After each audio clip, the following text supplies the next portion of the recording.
So this is exactly what I mean about taking the chopped L300 to the next level. As you can see up top, I've got Sabre off-road twin air compressor. Now what I've also done is extended the wires from that switch so I can have my own switch on the side here. There's only one thing left to do.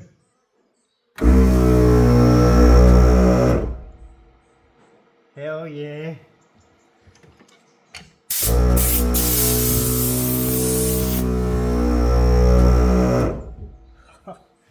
How good is that? Alright, now my next mission. This air outlet, I have to try and extend it somehow so I can run a hose through the bottom of the canopy and then out the side so I can connect this hose in the outlet on the passenger side of the car. That is going to be fun.